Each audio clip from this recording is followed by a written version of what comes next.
और इसी के साथ चलिए अब दूसरी प्रमुख खबर का रुख कर लेते हैं। घर या फिर रेस्टोरेंट में तलने के बाद में अक्सर खाना पकाने के तेल को फेंक दिया जाता है, लेकिन अब इस तेल से विमान अपनी उड़ान भर सकेंगे। चौंकिए मत, क्योंकि इस अनोखे काम को अब इंडियन ऑयल की पानीपत रिफाइनरी से अंजाम दिया जाएगा।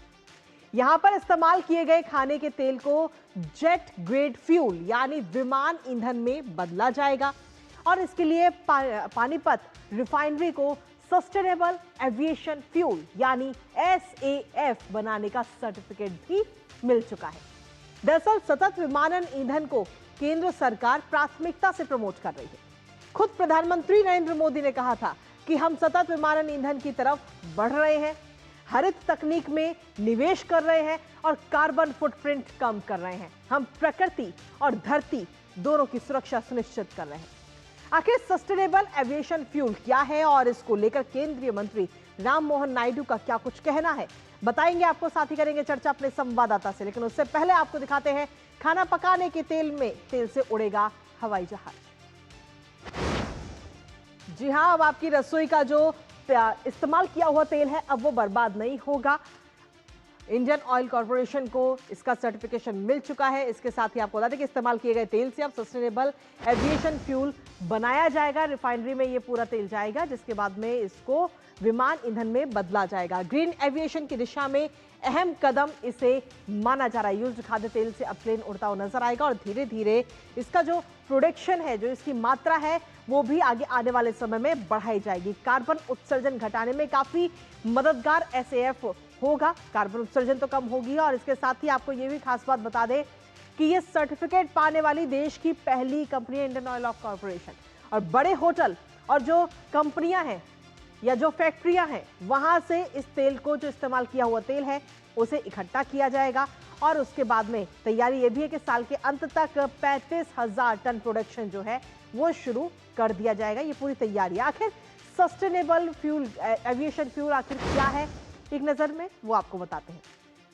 दरअसल सस्टेनेबल एविएशन फ्यूल यानी SAF एक नॉन पेट्रोलियम फीड स्टॉक से बना हुआ एक वैकल्पिक ईंधन है विमान के लिए। एयर ट्रांसपोर्टेशन से उत्पन्न उत्सर्जन को इससे ये घटाएगा और इसके साथ ही ATF में 50% तक इसको मिलाया जा सकता है।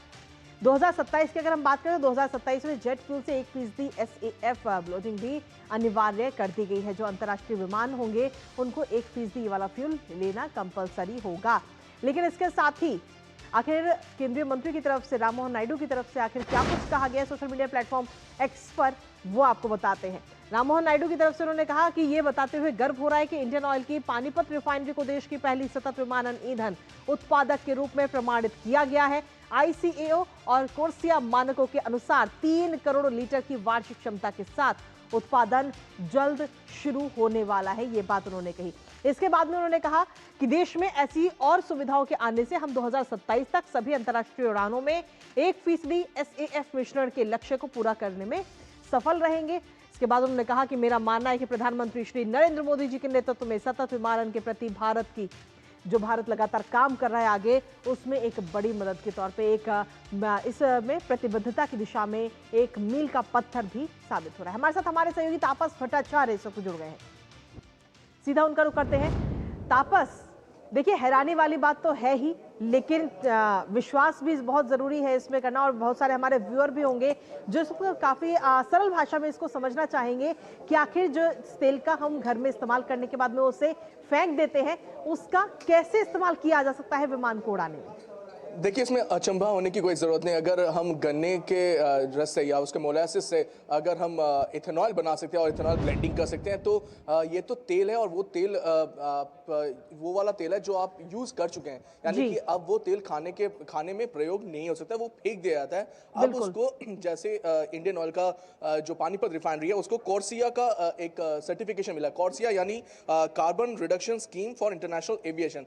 ये इसलिए इंपॉर्टेंट है, मैं आपको बताना चाहूँगा कि हम लोग हमेशा बात करते हैं कि 2070 में भारत को कार्बन नेट जीरो बनना है और उसके लिए हम लोग जैसे 20% अभी इथेनॉल ब्लेंडिंग कार्स में या जो गाड़ियों में हो रही है, तो ये तो हम लोग कार और अलग जगह बात करें, लेकिन जो एविएशन जो है, यानी जो विमान का जो पूरा क्षेत्र है, वहाँ पे इस वक्त इतना ज़्यादा इंपॉर्टेंस नहीं दिया जा रहा था। लेकिन अब इससे ये जो इथेनॉल ब्लेंडिंग जो की जा रही है, और ये तेल जो घर का जो तेल है और जो फैक्ट्री का तेल या कंपनी का जो तेल है जो फेंकने जा रहा है, उसको अगर वो लेते हैं, उनसे वो जो इथेनॉल ब्लेंडिंग की जा रही है वो इस तरीके से की जाएगी कि वो जो आपके प्लेन्स हैं, जो एविएशन इंडस्ट्री में जो खासतौर से जो बड़े कंपनीज है, जैसे आपने कहा बोइंग है, दूसरे कंपनीज हैं, इनके जो प्लेन्स हैं वो उनमें यूज किया जाता है। इस वक्त अभी जो इंटरनेशनल जो हमारे भारत का खुद का हम लोगों ने बायोफ्यूल का एक हम लोगों ने बनाया हुआ था, तो उसमें नेशनल बायोफ्यूल कोऑर्डिनेशन कमेटी थी, उन्होंने ये डिसीजन लिया था कि 2027 तक 1% और 2028 तक 2% ये सस्टेनेबल एविएशन फ्यूल में ब्लेंडिंग की जाएगी।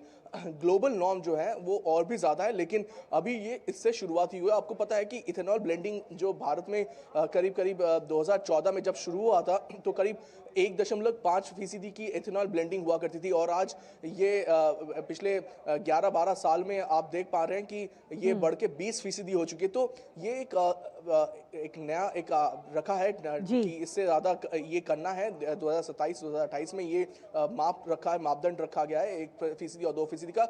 हम एक्सपेक्ट कर रहे हैं कि ये और ज़्यादा बढ़ेगा, और ये इस तरीके की, जैसे इंडियन ऑयल का ये पानीपत रिफाइनरी है, ये इन्होंने पहले भी अग्रणी भूमिका निभाई थी इथेनॉल ब्लेंडिंग में और अलग तरीके के ब्लेंडिंग में। हमने देखा था प्रधानमंत्री खुद 2G जो इथेनॉल ब्लेंडिंग का जो प्रोग्राम था, उसमें इन्होंने बहुत अहम भूमिका निभाई थी। प्रधानमंत्री खुद इसका उन्होंने ओपनिंग की थी। तो ये इंपॉर्टेंट ये है कि यहाँ से और इनोवेशन हो रहा है, और हम एक्सपेक्ट करें कि अगले कुछ सालों में और ज़्यादा इनोवेशन और अलग तरीके से हम किया जाएगा। जैसे मैंने कहा कि अभी जो मापदंड है कि 1% 2027 तक और 2028 तक 2% करने का। इसका रीजन जैसे मैंने बताया कि कोर्सिया का जो मैंने भी बताया कि कार्बन न्यूट्रल जो बना, यानी कि आगे आने वाले समय में जो अभी 1% रखा है, इसको और आगे बढ़ाया जा सकता है। फिलहाल पूरी तैयारियां हैं कि इसका उत्पादक किस तरीके से और ज्यादा बढ़ाया जाए। बहुत बहुत शुक्रिया तापस, तमाम जानकारी हमारे साथ साझा करने के लिए, इस खबर से जुड़ी हुई।